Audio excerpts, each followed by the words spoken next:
ಹಿರಿಯರು ಹಾಗೂ ಮುತ್ಸದ್ದಿ ರಾಜಕಾರಣಿ, ನನ್ನ ಹಿರಿಯ ಗೆಳೆಯರು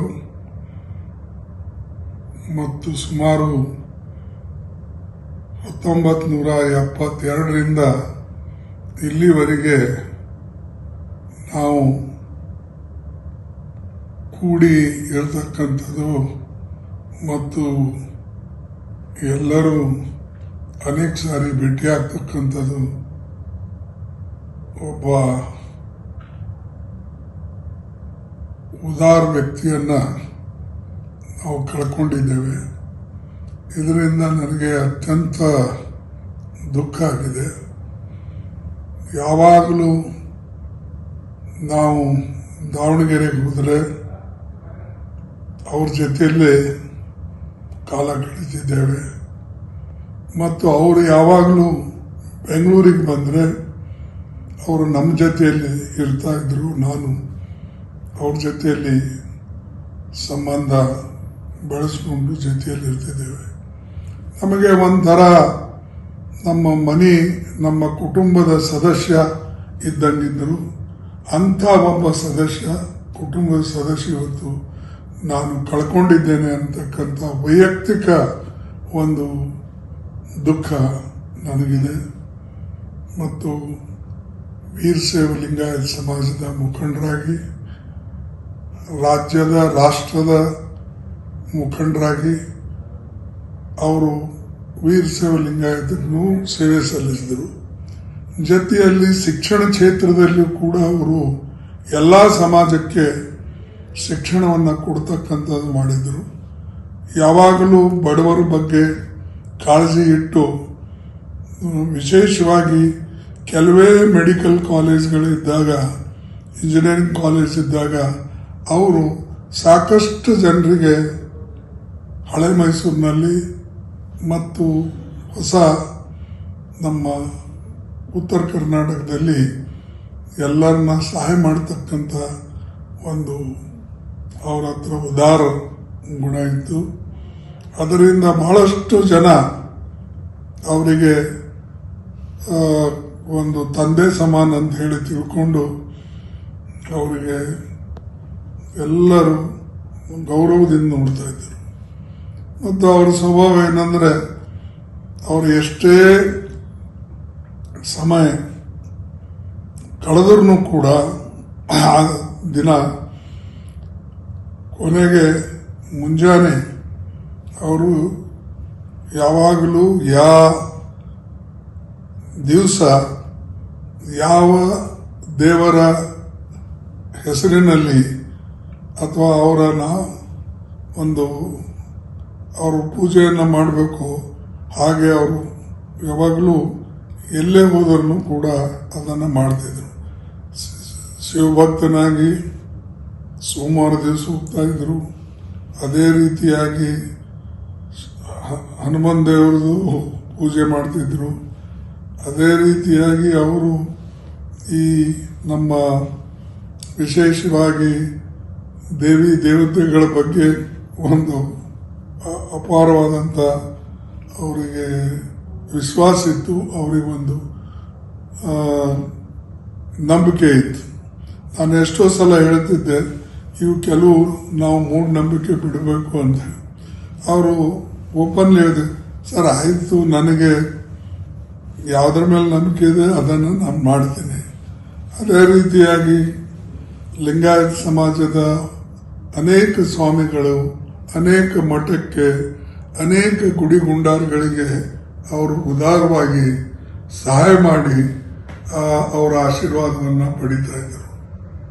ಅಂತ ಉದಾರವಾದಿಗಳು ಸಮಾಜದಲ್ಲಿ ಬಹಳ ಕಡಿಮೆ ಮತ್ತು ಜಾತಿ ಭೇದ ಇಲ್ಲದೆ ಎಲ್ಲರೂ ಅವ್ರ ಜೊತೆಯಲ್ಲಿ ಇದ್ದು ಕುಂತು ಊಟ ಮಾಡಿ ಅವರಿಂದ ಅನೇಕ ಗುಣಗಳನ್ನು ಕಲಿಬೇಕು, ಪಡ್ಕೊಳ್ಬೇಕಾಗಿತ್ತು. ಅಂಥವೆಲ್ಲ ಬಹಳ ಜನ ಕಲ್ತಿದ್ದಾರೆ. ಬಹುಶಃ ಇಂಥ ವ್ಯಕ್ತಿಗಳು ಬಹಳ ರೇರ್ ನಮ್ಮ ಜೀವನದಲ್ಲಿ ಸಿಗ್ತಕ್ಕಂಥವ್ರು. ಮತ್ತು ಯಾರೇ ಮುಖಂಡರು, ಯಾವ ಪಾರ್ಟಿಯವರೇ ಇರಲಿ, ದಾವಣಗೆರೆಯಿಂದ ಅವರು ಬೆಳಗಾಂ ಕಡೆ ಹೋಗಲಿ ಅಥವಾ ಬೆಳಗಾಂದವ್ರು ಈ ಕಡೆ ಇದಕ್ಕೆ ಬರಲಿ, ಹುಬ್ಬಳ್ಳಿಯಿಂದಾಗಲಿ ಧಾರವಾಡದಿಂದಾಗಲಿ ಅವರು ಅವ್ರಿಗೆ ಭೇಟಿ ಆಗದೆ ಯಾವ ಮುಖಂಡರು ಕೂಡ ಹೋಗ್ತಿರ್ಲಿಲ್ಲ. ಎಲ್ಲರೂ ಭೇಟಿಯಾಗಿ ಹೋಗಿ ಅವರ ಮಾತಾಡಿಸಿ ಅವರ ಆಶೀರ್ವಾದ ಪಡ್ಕೊಂಡು ಹೋಗ್ತಿದ್ರು.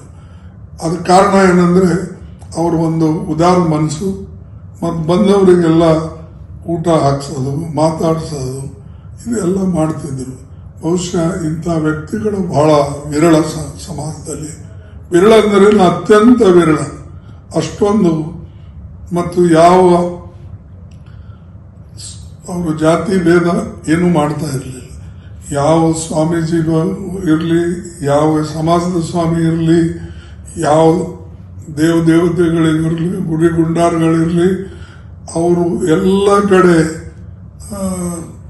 ಹೋಗ್ತಕ್ಕಂಥದ್ದು ಮತ್ತು ಎಲ್ಲರ ಒಂದು ಅವರ ಏನು ವಿಶೇಷವಾಗಿ ಅವರ ಏನು ಆಶೀರ್ವಾದವನ್ನು ಪಡ್ಕೊಳ್ತಕ್ಕಂಥದ್ದು ಅವರು ಮಾಡ್ತಿದ್ರು.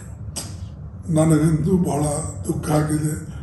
ನಾನು ಯಾವಾಗಲೂ ಅವರು ಜೀವಂತಿದ್ದಾಗ ಅವರ ಮೊದಲನೂ ಕೂಡ ಅವರ ಹುಟ್ಟುಹಬ್ಬದಲ್ಲಿ ಪ್ರತಿ ವರ್ಷ ಭಾಗಿಯಾಗ್ತಿದ್ದೆ. 1-2 ವರ್ಷ ಬಿಟ್ಟರೆ ಬಹುಶಃ ಯಾವ ಅಂಥ ಸಂದರ್ಭವಿಲ್ಲ.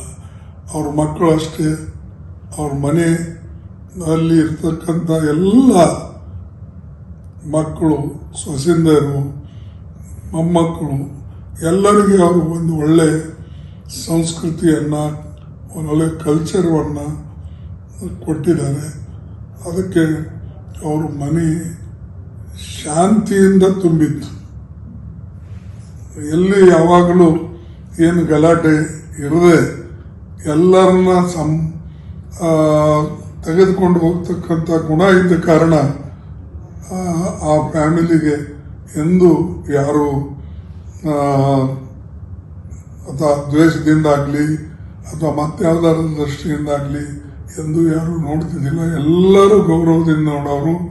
ಮತ್ತು ವಿಶೇಷವಾಗಿ ಇವ್ರಿಗೋಸ್ಕರ ಎಲ್ಲರೂ ಒಂದಾಗಿ ಅವರಿಗೆ ಒಂದು ಅವ್ರ ಸ್ತುತಿ ಮಾಡ್ತಕ್ಕಂಥದ್ದು, ಅವರಿಗೆ ನೋಡ್ಕೊಳ್ತಕ್ಕಂಥದ್ದು ಮಾಡ್ತಿದ್ರು. ಅದಕ್ಕೆ ನನಗಂತೂ ಬಹಳ ನೋವಾಗಿದೆ, ದುಃಖ ಆಗಿದೆ. ಮತ್ತು ಇವತ್ತು ಅಂಥ ಒಳ್ಳೆ ಸೀನಿಯರ್ ಫ್ರೆಂಡ್ ನಾವು ಕಳ್ಕೊಂಡಿದ್ದೇವೆ. ನನಗಂತೂ ಏನು ಹೇಳಬೇಕು ಅನ್ನೋದೇ ನನಗೆ ತೋಚ್ತಾ ಇಲ್ಲ. ನಾನು ಈ ಮಾಹಿತಿಯನ್ನು ಈಗಾಗಲೇ ನಮ್ಮ ಸೋನಿಯಾ ಗಾಂಧೀಜಿಯವರಿಗೆ ತಿಳಿಸಿದ್ದೇನೆ. ಯಾವಾಗ ನನಗೆ ಈ ಮಾಹಿತಿ ಬಂತು ಇಮಿಡಿಯೇಟ್ಲಿ ನಾನು ಅವರಿಗೂ ತಿಳಿಸಿದೆ, ರಾಹುಲ್ ಗಾಂಧಿ ಅವರಿಗೂ ತಿಳಿಸಿದ್ದೇನೆ. ಅವರು ಕೂಡ ಪತ್ರ ಬರೀತಕ್ಕಂಥದ್ದು ಅಥವಾ ಅವ್ರಿಗೆ ಮಾತಾಡ್ತಕ್ಕಂಥ ಕೆಲಸ ಮಾಡ್ತಾರೆ. ಅದಕ್ಕೆ ನಾನು ವಿಶೇಷವಾಗಿ ಹೋದಾಗ ಬೆಂಗಳೂರಿನಲ್ಲಿ ಭೇಟಿ ಆಗ್ತಿದ್ದೆ ಮತ್ತು ಬೇರೆ ಕಡೆ ಒಂದಾಗ್ಬಿಟ್ಟೆ. ಈಗ ನನಗೆ ಒಬ್ಬ ಫ್ರೆಂಡ್ ಮನೆಗೆ ಹೋಗ್ತಕ್ಕಂಥದ್ದು ಅಥವಾ ಅವ್ರು ನಮ್ಮ ಮನೆಗೆ ಬರ್ತಕ್ಕಂಥದ್ದು ಅದೊಂದು ಬಹಳಷ್ಟು ನಮಗೆ ನೋವಾಗಿದೆ. ಮತ್ತು ಅದು ನನಗೆ ಎಕ್ಸ್ಪ್ಲೇನ್ ಮಾಡೋಕ್ಕೆ ಆಗ್ತಾ ಇಲ್ಲ. 72ರಿಂದ ನಾವು ಸತತ ಮಿನಿಸ್ಟರ್ ಇರಲಿ ಬಿಡಲಿ, ನಾನು ಮಿನಿಸ್ಟರ್ ಇರಲಿ ಬರಲಿ, ಅವರು ಬಹಳಷ್ಟು ಆತ್ಮೀಯತೆಯಿಂದ ಮತ್ತು ನಮ್ಮ ಕುಟುಂಬದ ಜೊತೆ ಒಂದು ವಿಶೇಷವಾದಂಥ ಸಂಬಂಧ ಇದ್ದ ಕಾರಣ ನಮ್ಮ ಮಕ್ಕಳ ಜೊತೆಯಲ್ಲಿ ಆಗಲಿ ನಮ್ಮ ಎಲ್ಲರ ಜೊತೆಯಲ್ಲಿ ಅವರು ಬಹಳ ಪ್ರೀತಿ ವಿಶ್ವಾಸದಿಂದ ನೋಡ್ಕೊಳ್ತಾ ಇದ್ದರು. ಅದಕ್ಕೆ ನನ್ನ ತುಂಬ ಹೃದಯದ ಶ್ರದ್ಧಾಂಜಲಿಯನ್ನು ಅವರಿಗೆ ಅರ್ಪಿಸ್ತೇನೆ.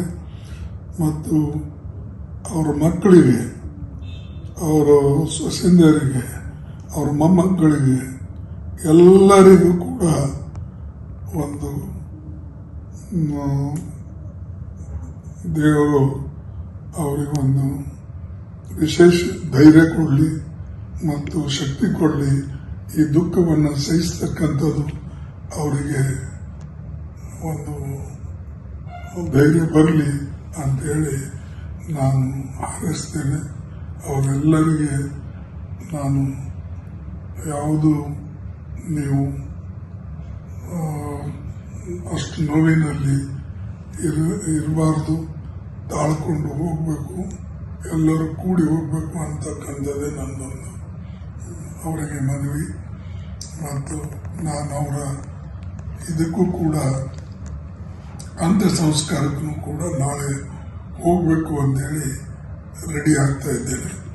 ವಿಶೇಷವಾಗಿ ನನಗೆ ವ್ಯವಸ್ಥೆ ಆಯಿತು ಅಂದರೆ ನೇರವಾಗಿ ಹೋಗ್ತೇನೆ.